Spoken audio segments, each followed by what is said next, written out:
Welcome. Thank you for being early.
Welcome, Stephanie.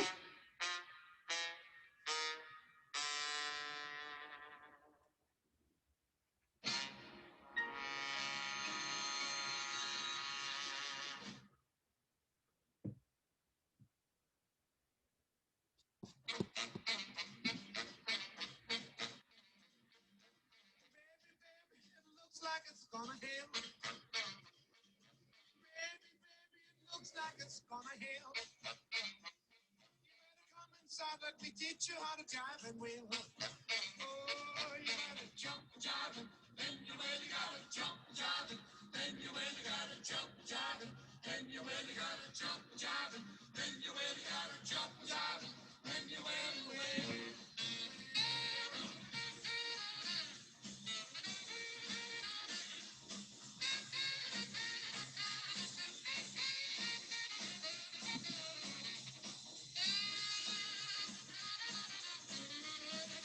Umpers in the icebox looking for a can of ale. Umpers in the icebox looking for a can of ale. Mama's in the backyard learning how to jive and wheel. Oh, you gotta jump jiving, then you really gotta jump jiving, then you really gotta jump jiving, then you really gotta jump jiving, then you really gotta jump jiving, then you will. Welcome, Dr. Muhammad. Welcome, Jaslyn, Bonnie, Bobby, and Hiroko. Thank you. A woman is a woman and a man ain't nothing but a male. A woman is a woman and a man ain't nothing but a male. One good thing about him, he knows how to jive and wheel. Thank you, Bobby. I'd appreciate that. You'll have to make me co-host though, and I Uh, can help. I know once you get started presenting, it's kind of hard to keep track of all the different stuff. Perfect. All right.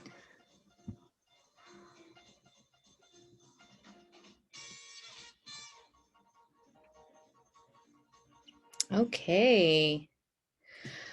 Thank you, everybody, for joining our session today on culturally responsive pedagogy meets neuroscience, with a little bit of psychology to add to that.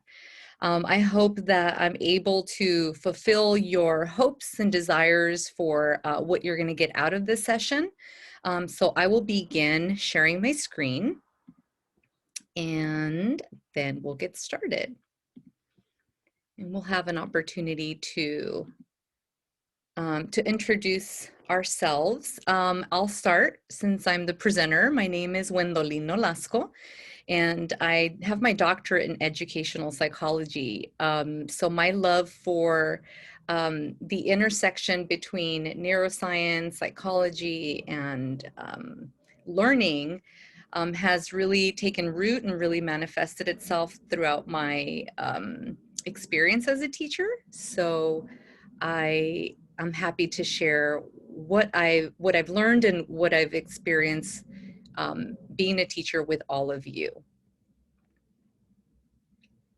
All right, I do see there are 3 comments in the chat. I'm not able to see those right now, but Bobby, let me know if there's anything that I should address. That was probably me. I was going to ask you to start recording. Oh, I am recording. Oh, okay. I was asking. I am. Thank you. Thank you for letting me know. All right, so this is just a little bit about me. I feel like it's important to get the credentials out there and let people know, how long I've been teaching and where I've taught.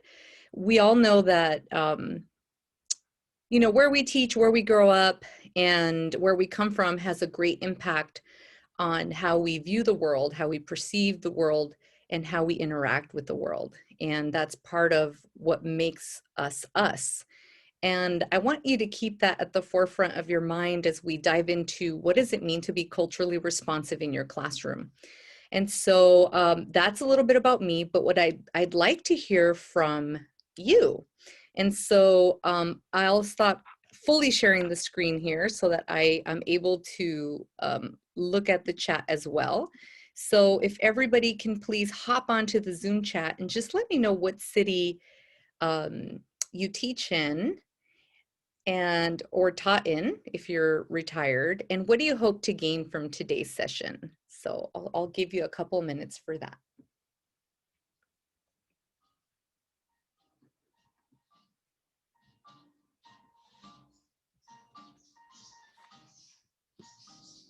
Buonasera, signorina, buonasera. It is time to say goodnight to Napoli. Though it's hard for us to whisper, buonasera, with that old moon above. I just wanted to ask you, someone mentioned to me that they can only chat to you or I. Did you want them to be able to chat to everyone in general? Yeah, Is that what you wanted? I'll change that feature. Thank you. Let's go ahead and make that public to everybody. So thank you. That's great, Beatrice.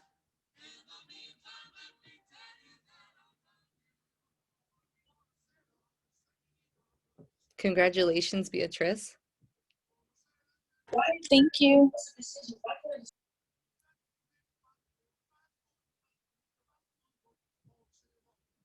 It is, right, Kaylin? I think so. I hope you get a lot from today's lesson or session. Stephanie, that sounds wonderful. Hi, Carmen.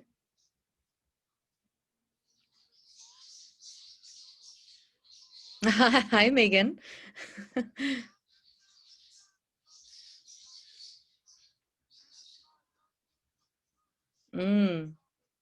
That sounds sublime, Rob Marie.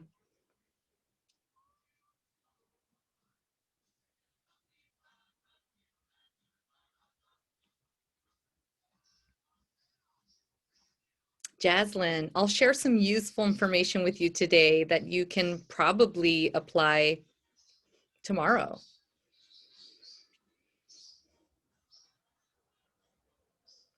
Valerie, yes, it is a process, isn't it?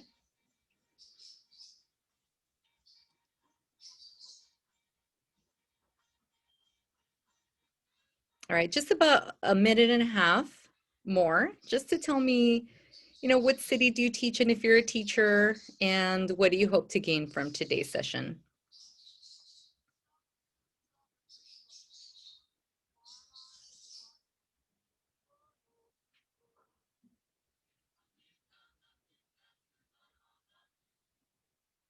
Martha, thank you.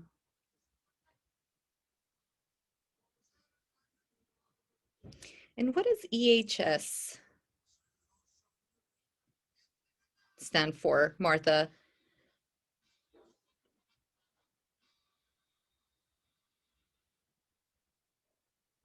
Nice, Joe.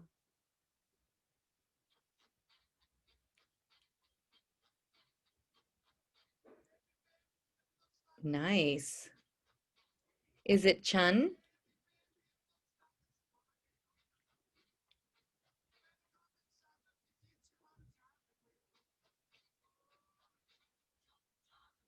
Awesome. Hi, Paula.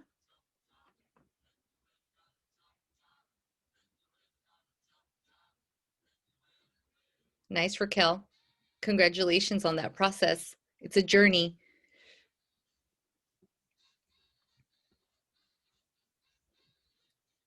All right, so keep those responses rolling in. Yes, Stephanie, I worked in LAUSD for 10 years.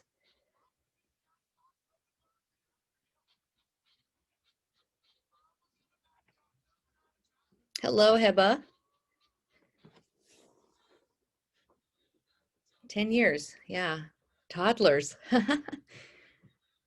Got it. Yeah, thank you everybody for sharing with me. Now I know who I'm talking to, and that's always important for us to humanize this process, just know that we're all learning together. And I just hope that I have a little something to share with you that you can walk away with and say, this was useful. And I'm gonna go ahead and somewhat apply this to what I'm doing in my career. So now that you know a little bit about me and I know a little bit about you, let's go ahead and just look at our learning target for today.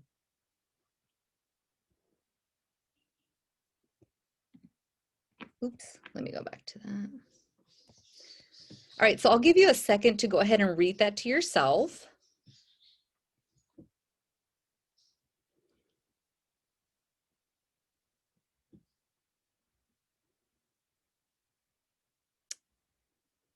And so engaging in that discussion through the Zoom chat will be one way that will help you kind of cement or solidify and reinforce the things that you're learning. If at any point you feel like this is quite a bit and I have some questions to ask, please go ahead and jot them down, and I'll have a question and answer session at the end. Okay. All right. So let's start at the beginning, and when we get to the end, we'll stop, right? So culturally relevant, or I'm sorry, responsive pedagogy is different than culturally relevant pedagogy. So please excuse me for having that there. Being culturally relevant is different because you ensure that the curriculum and the instruction is relevant to the cultural needs of your student in the classroom.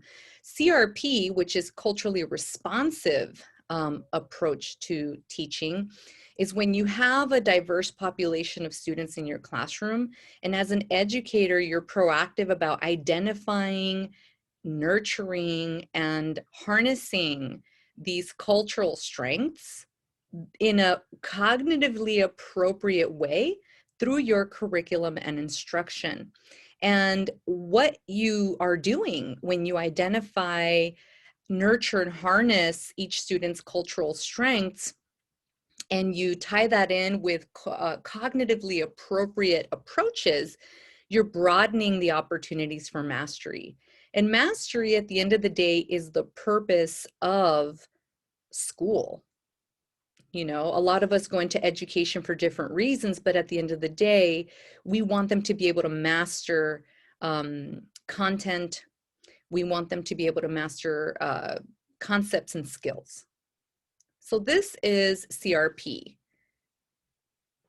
Now we'll dive in with this chart. This is from Zaretta Hammond's Culturally Responsive Teaching and the Brain.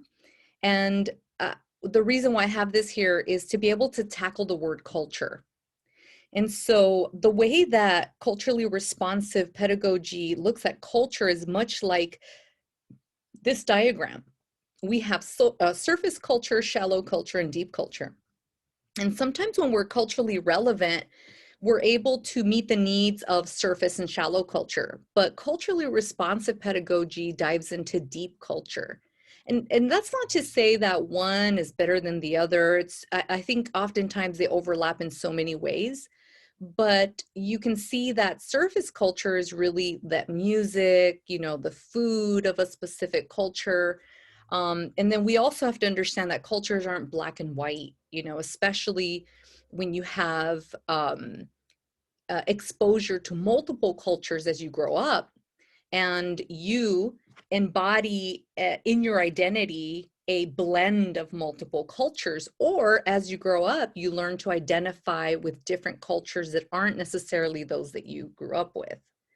And so deep culture dives into how we approach very important human concepts, the concept of spirituality, the concept of a higher power, the concept of competition versus cooperation, the concept of fairness, and the concept of self. And so when we think about deep culture, we're not focusing on, you know, I eat tacos, you eat sushi, but more like, how do we see the world? How do we approach how we make decisions? So this is more for fun. I always hear jokes about this, but how do we go about deciding what we're going to eat for dinner? I'm going to share first. I'm a middle child, and I've heard, even though I haven't gone into the research, that we sometimes tend to be a little bit indecisive. We just say, well, what do you want to eat? Well, I don't know. What do you want to eat? And it's more of a, you know, a collective decision. Or are you the type of person who says, this is what we're having for dinner and you're going to eat it? Okay, so how do you approach deciding what you're going to eat for dinner? And does that approach change when the context changes? So if you can go ahead and type the answer to those two questions in the chat box, I'd love to hear how different our answers will be. And again, I'll just minimize the screen just so I can access the chat.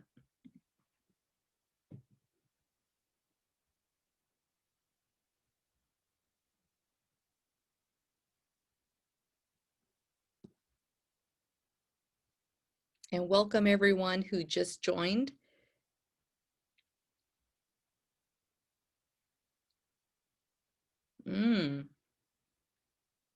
Okay, nice.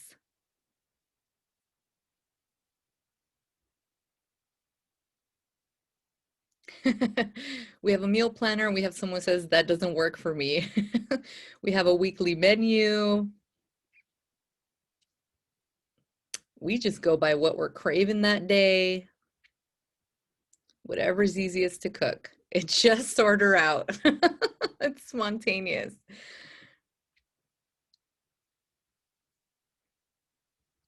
I don't know, right? Laura, that's my experience. What do you all want to eat for dinner? I don't know, choose something. I always choose the same thing. And that's when they know. When I ask, they need to tell me.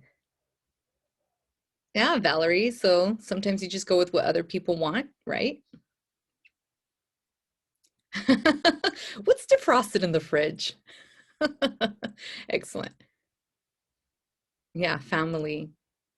Yeah, you can already see that we all have different ways of making decisions. And so when we incorporate decision making in the classroom, for example, the decision to pass a class or not, the decision to engage in the work we're going to be doing today in the classroom or not. So when we say, we're going to read a story, we're going to read half of it in class and half of it at home, someone may decide not to engage in that behavior during class time. And so how we go about making decisions um, is both very cultural and it's also very personal, right? And so the concept of decision making is very closely tied to the way that you were raised, whether it's you are continuing that tradition of decision making because this is the way that you were taught to think about the world and about time, or you've decided to go against that grain because for some reason or another, that mode or method of decision making somehow didn't fit with what you valued or wanted to value. So you talking about affordance behavior, you didn't see that it was valuable to you, so you changed it. And oftentimes when we take things like decision making, what are we going to eat for dinner? And we sit down and we pause and we reflect on, where do I get this method of thinking, this way of viewing time? We'll often find that it's very closely tied to the way we were raised and closely tied to our culture. For example, I'll give you an example of my own from my family. I'm Mexican American, and oftentimes when I didn't want to do something in my house, like wash the dishes or my clothes, my father would say, "What are you going to do when I die? What are you going to do when I'm no longer around?" And I would say, "Whoa, that's pretty morbid." And now that I'm older, I find myself telling my son the same thing. Well, in Mexican culture, at least the way I was raised, death is a huge part of a huge component in our decision making. It's that ticking clock, you know. What are you going to do with your life so that you don't regret it when you die? So death is a constant reminder of the importance of the time we currently have and the responsibilities we need to take. Now, I don't know, some of you might say, you know what? My parents told me the same thing, right? And I'm not Mexican. Well, there we go. So we have this beautiful thing called intersections between cultures. And it's not necessarily like, let me bring in more Mexican American literature because I have one Mexican American student, right? Or let me bring it, I mean, and there's nothing wrong with that. That would be culturally relevant, but we're talking about being culturally responsive. So we're saying, you know, when I tell my students that, I say, you know, this is what my parents used to tell me. And they say, oh, me too. And they'll say, wow, we have that in common. I wonder if the way that we view time and the way we make decisions or the way we take on responsibilities is also similar. And so then we learn to identify with others, share space, and be able to critically think together and grow as a learning community. Laura, well, si me muero, oh my goodness, that's your mom. Excellent. And as you can tell, it changes, right? So for example, when you're making the decision of buying yourself a blouse or buying yourself a pair of shoes, you may not say, well, what do you want it? Do you want me to buy these shoes? I'll go with whatever shoes you want me to wear. You know, oftentimes that'll change based on the context. So things in culture is very complex. It's not hard and fast. Let me go to the, oh, you know what? I keep doing this. Hold on. Give me a second. Okay, perfect. So I'll give you a minute to go ahead and read these two sentences, or three, I'm sorry.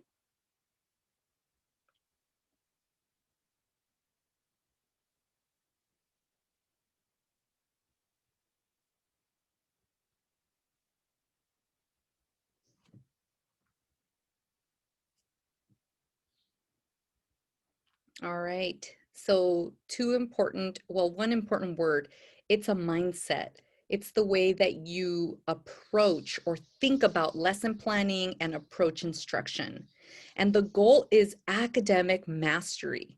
And so when we start to think about how our students view the world, think about time and all of that deep cultural, all those deep cultural items, we think about, well, you know what, if Jose views the world this way, I wonder if he might feel challenged when I have this final project and they could only submit it in this form.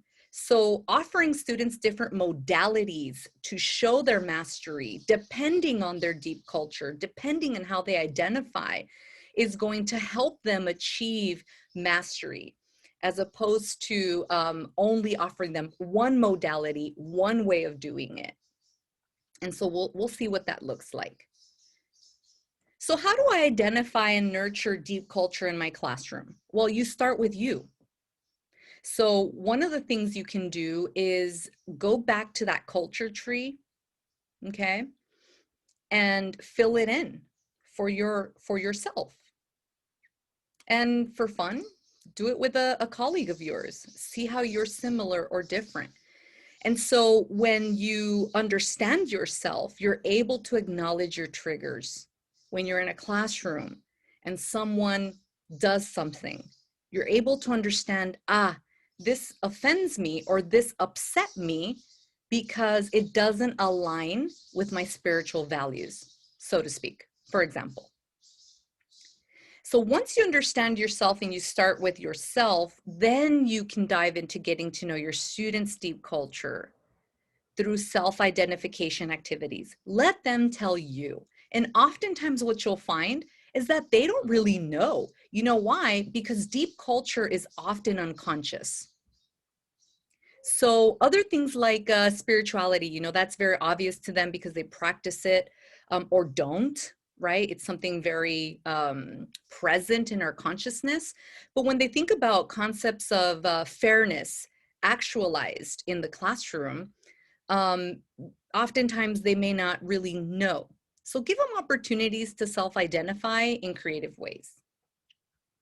Allow them to explore their own deep culture through like various modalities to show their understanding and mastery. So what do I mean by modalities? I'll give you a really simple example. I'm an English teacher, and when I have my students write an essay, the way that I was taught is you give them a template, you know, so you give them, you know, a graphic organizer to organize their thoughts. And so oftentimes I'd give them one graphic organizer until I had a student tell me, you know, I really hate graphic organizers. They don't work for me. And I learned then that this is cultural. What if I gave students various opportunities to outline or draft their essay in a way that wasn't fitting to one specific template? And that's what I mean by modalities, different modes or ways of showing their understanding. And once you dive into those multiple ways and how that connects to their deep culture, you know, stay in communication with them. Ask them, is this working for you? Did you like this? No, that really didn't work out. Okay, try a different template. Try a different approach next time. That way they're understanding themselves. Remember, and I'll toss in a little psychology in there, students in high school are going through a really important crisis phase in their lives where they're figuring out their identities, who they are. And this is also happening in elementary school, right? So helping them understand their own method of learning is extremely important in culturally responsive pedagogy. And do some homework. Engage appropriately in further exploration of deep cultural findings. Do they value work? Oftentimes I have students tell me, I have 2 jobs. I want to say, what are you doing? Don't do that. Focus on school. But that's not respecting their deep culture. This may be something that they have been taught, that when you get to a certain age, you work hard and you support your family, right? And then what does it mean when teachers say meet them where they are? At least for culturally responsive pedagogy, it looks like understanding their cultural forms of communication. So oftentimes this requires a culturally responsive teacher to have emotional intelligence, to have their finger on the pulse of the class, so to speak, to be able to look at body language and identify how is this student communicating with me, to read those facial, responses when they're learning or not learning something, and then be able to flexibly just change it, on the spot. Okay, I see you're not understanding, right? Let's go ahead and go back one step. And this is where culturally responsive pedagogy meets neuroscience. So neuroscience is obviously the study of the brain, the biological brain, right? That meat, that piece of meat in your skull. And where it intersects with CRP, which is culturally responsive pedagogy, is in information processing. Okay, information processing is obviously how we process information, different stimuli in our environment. And for learning, it really boils down to memory. Let's see, Bobby, I'm not able to see the chat right now. So if you could let me know if there's something important I need to address, I'd appreciate it. There hasn't been any questions for a while. Okay, thank you. So memory is so important because you take in stimuli, okay? Your short-term memory processes this. It decides what's to keep. It goes into working memory, long-term memory, and then recall. If you're able to recall it, then you know that you've learned it. So let's go over what this looks like. On the left-hand side, you'll see kind of like the neuroscience, and on the right-hand side, you'll see how it intersects with education. So on the left-hand side, let's understand that all stimuli enters through your ears and your eyes. You see things, you hear things. Your short-term memory is so short. It's only a few seconds. It takes in all of these different pictures, right? And all these sounds, and it puts them together. And you know what it pays attention to? It pays attention to things that you're emotionally drawn to. And so Mary Helen Immordino-Yang is a neuroscientist at USC, where I got my doctorate.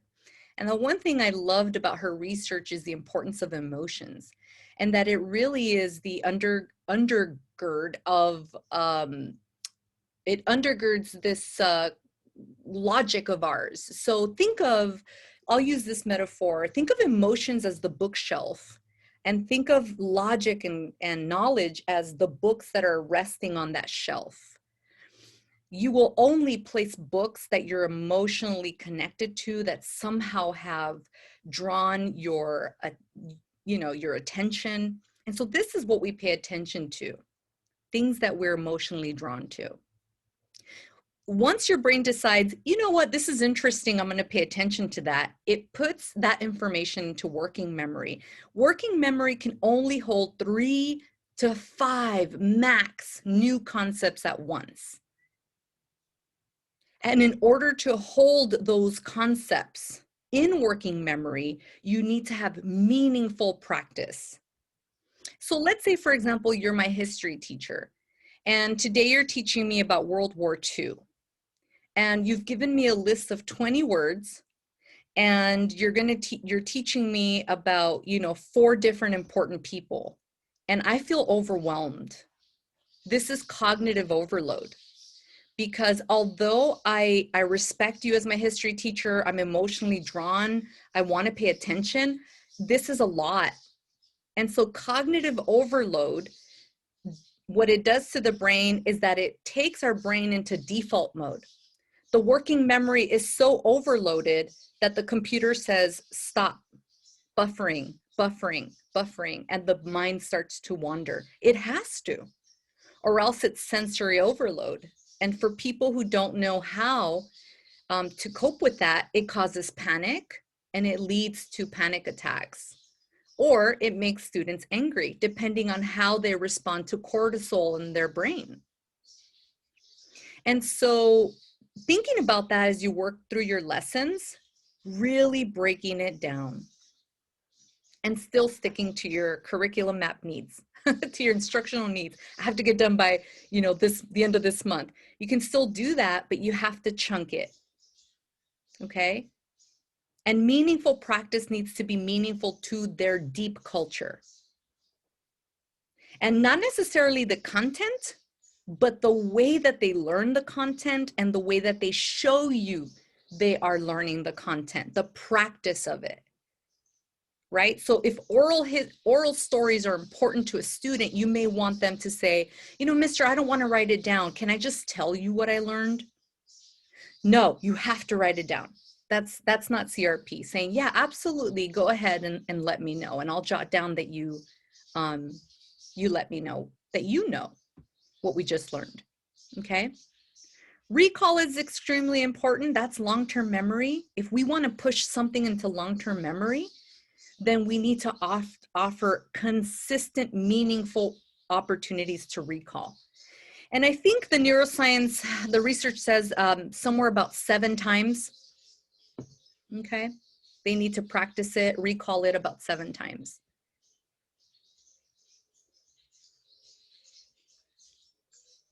All right, so using emotional intelligence to keep our finger on the pulse of engagement. How engaged are they? Are they paying attention to us? Are they motivated to engage? Because no student is unmotivated.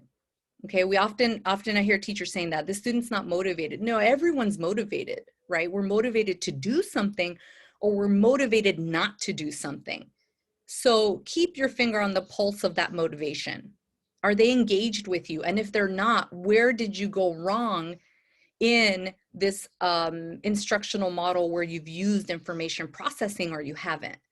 So your introduction to the lesson should draw them in. You should have images, audio that's relevant to, can we fill in the gap? Can anyone unmute themselves and tell us what it needs to be relevant to, the images and the audio that you share?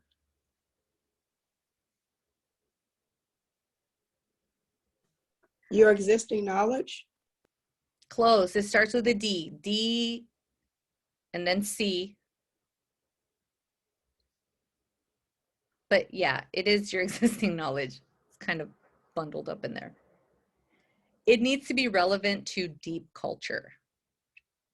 Yeah, and it could also here when you like introduce your lesson, right? It can also be, part of that shallow culture, right? The music they like, right? That surface culture, play the music that they're into and they're like, "Oh, wow, I love that song." And that kind of draws them in emotionally. Okay? The middle of your lesson should offer multiple opportunities for practice. And honestly, in the middle of your lesson, I highly suggest you give students a break. I think the science says at least between a 3 to 5 minute break. This allows time for the brain to reset. And that break could be structured or unstructured. You could say for 3 minutes, we're just going to take deep breaths. Or you can say for these next 3 minutes, I want you to doodle what you just learned, or I want you to journal. Anything that's low stakes, academically low stakes, but offers their brain that opportunity to rest. And the end of your lesson should offer various opportunities, various ways for students to show you that they've mastered the content, whether it's written, whether it's oral, whether it's in a graph, whether it's, with a partner or independently, depending on what that student values.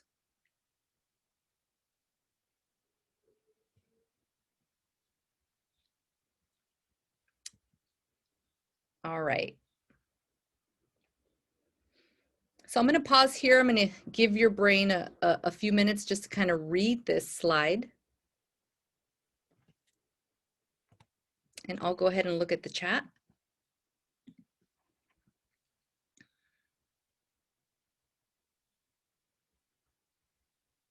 Nice, Megan. Try that one. Deborah. Perfect idea. Carmen, oh my goodness, yes.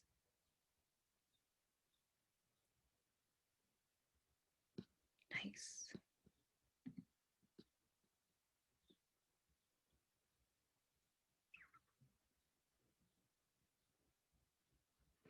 All right. One of the cornerstones of culturally responsive pedagogy is building trust. And why is trust so important? Because if emotions are the shelf that hold logic up in the mind, then we have to be able to understand what students find valuable in our classroom. So the why is really important. Why do you need to know this? Why do you need to be able to write a short story? How is this going to help you become a better citizen of the world? How is this going to help you become a better human being? It has to really appeal to them, or else they can engage in avoidance behavior. But if they trust you, they may still engage in avoidance behavior, but you'll be able to draw them back in. And they'll be able to say, all right, okay, I'm going to put in this effort. I don't believe in myself, but you do. And I know you got me. So I'm going to do this. Okay. So art, music, audio, use some of that reveals something about you or invites them to tell you something about them. One day I played Juice WRLD. And one of my students just said, "You're my new favorite teacher." And I said, "Because of one song?" And he said, I didn't even know you knew what that was. And I said, "Actually, I didn't. I was walking by your desk and I saw the song playing and I thought, I'm going to listen to it, and it's actually really good."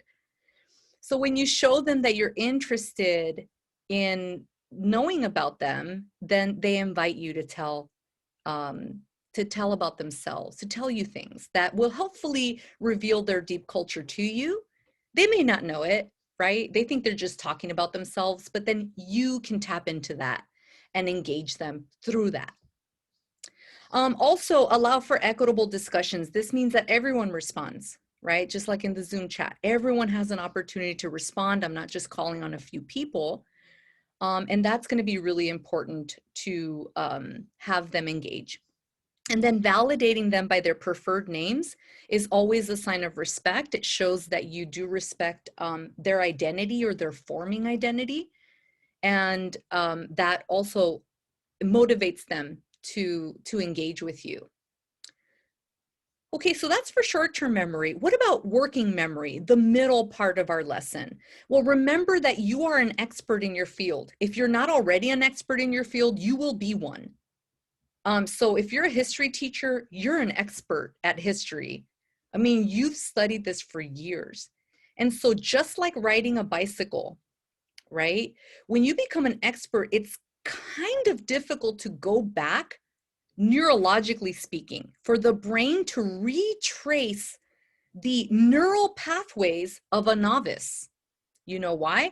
Because your brain has created a shortcut, a neural pathway that is now a shortcut. You are no longer a novice.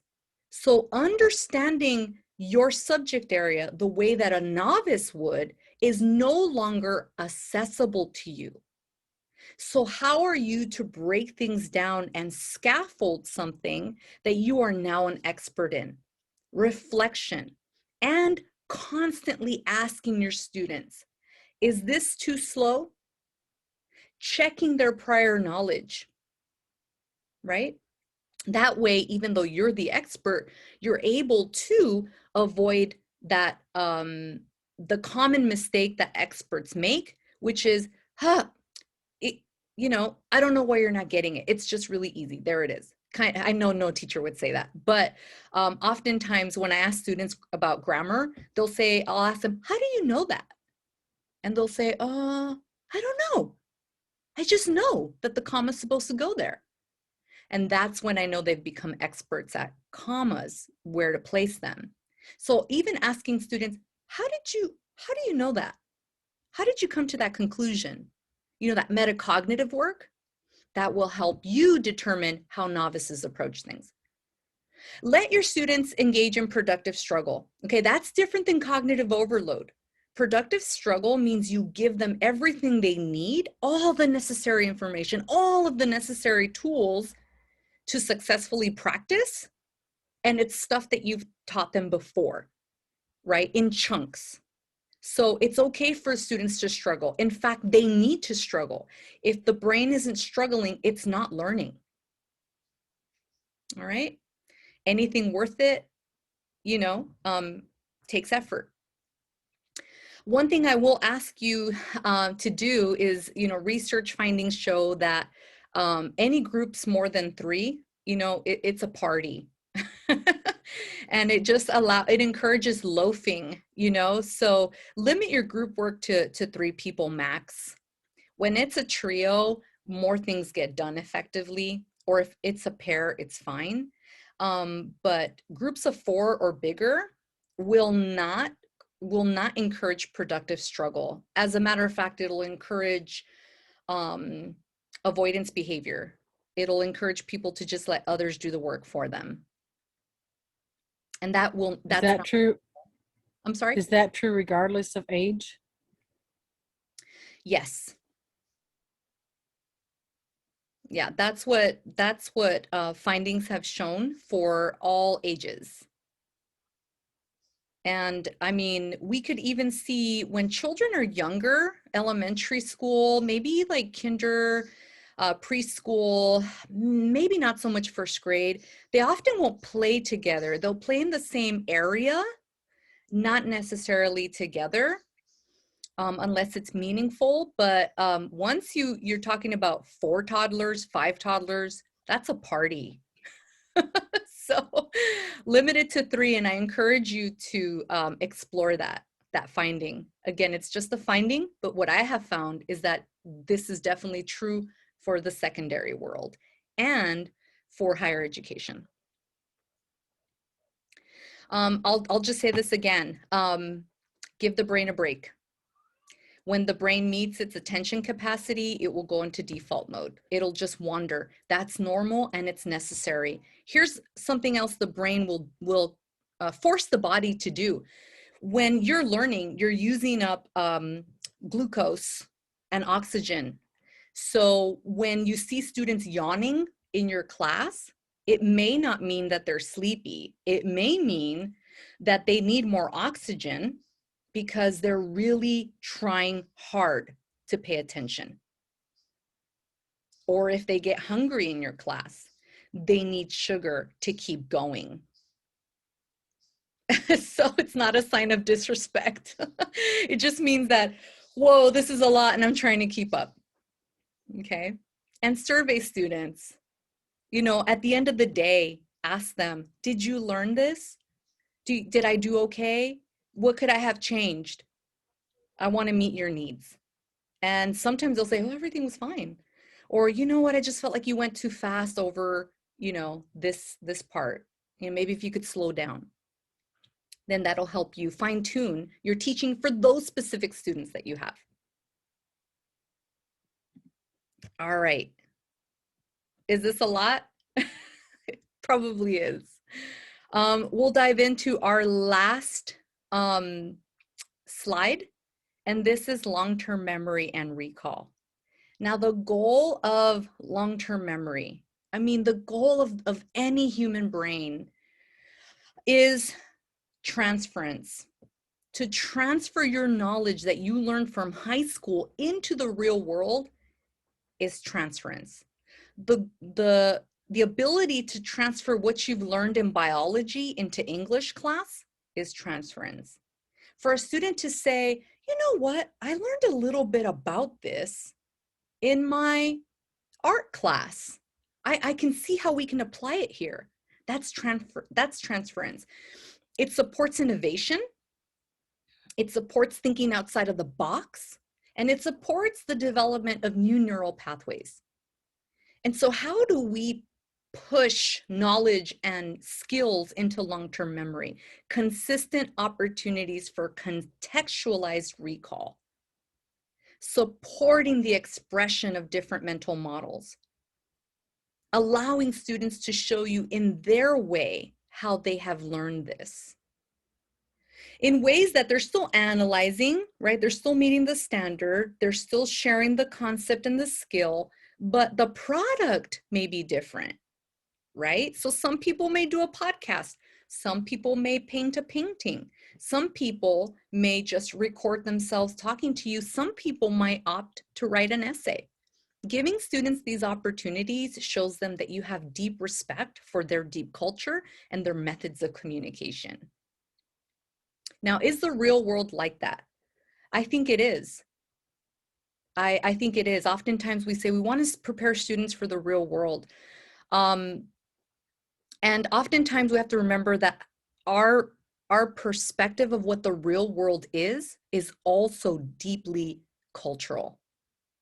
And so my reality of the real world may not be your reality of the real world. And so supporting those different realities is important. So increase the amount of times a student can show you mastery, not just once. This is why I don't like final exams. They need to have multiple times to show you mastery. Again, allow them various ways to express it, and then transference is key. Encourage transference in your class. You know, collaborate with other teachers, collaborate with, you know, institutions and organizations outside of your classroom so that students are able to meaningfully apply what they're learning with you. And I think you're all going to do a great job. Now, any questions? And I'll go ahead and leave this here.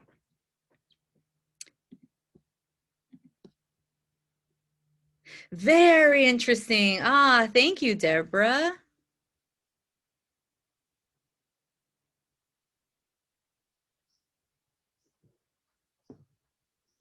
So now we've got a little bit over 10 minutes left, but if there's anyone who wants me to go over certain parts of the presentation or ask any questions, I'm definitely open to that. I have a quick question. So I know that at Long Beach City College, a lot of our English faculty are assigning community college students with alternatives to the traditional essay. And I heard you mention podcasts. Now, that's something I offer my students instead of that traditional essay.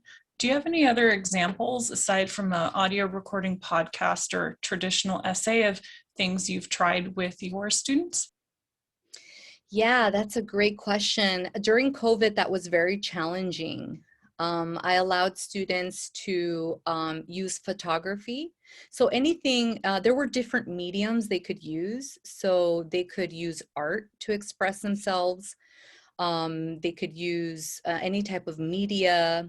Also, for my mathematically inclined individuals who are very they're very logical, they often opted to just have conversations with me. You know, let's sit down, let's talk about this. I want to share this with you. And it was very linear. Oftentimes, I had a few students draw graphs that showcase their line of thinking. And I said, oh, I can see how you arrived to that conclusion. And they say, yeah, and this is why I hope my parents get vaccinated, you know, or something like that.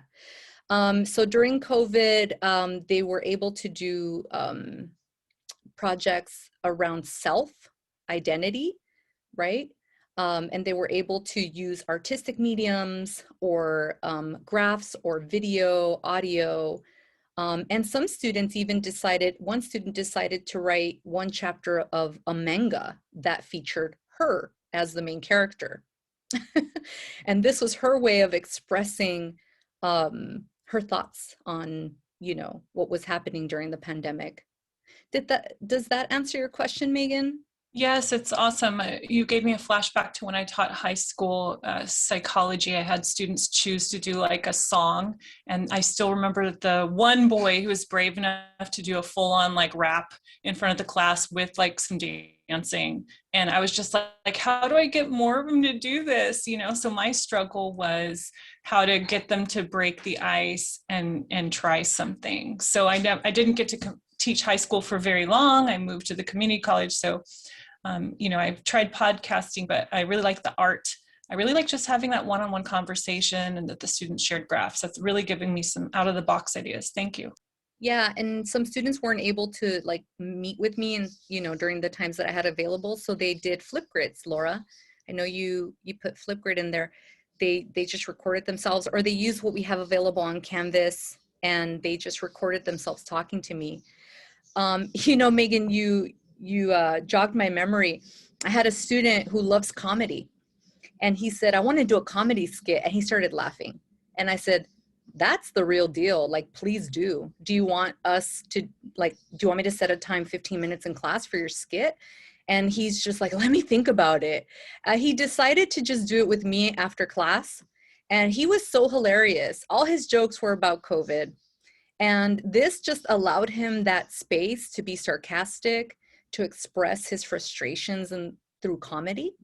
And he just found it very therapeutic. And I thought it was therapeutic. So he used comedy, and I thought that was really, it's the first time I've ever had a student do that. I wanted to let you know that Deborah had put in the chat a question. Are there resources available that you would be willing to share about getting to know students and their deep culture? Yeah, Deborah, go ahead and email me at my Long Beach Unified email, and I'll share as much as I have with you. Yeah, we could stay in contact and kind of bounce ideas, and you can share with me and I'll share with you. But absolutely, I'm willing to do that. All right. Any other questions?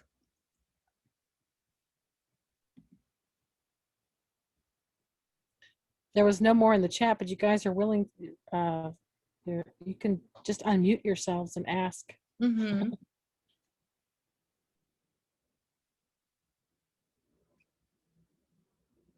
Well, I'll extend that invitation to anybody in our session today. I teach at Millikan High School here in Long Beach, and I work with a great group of teachers and a wonderful group of students. I'm absolutely in the trenches every day with my fellow teachers and students. And I want to thank you for your time. Thank you for choosing my session. I appreciate it. Have a really great evening, week, weekend, and please stay safe. Thank you. Thank you. Awesome. Hi, Megan.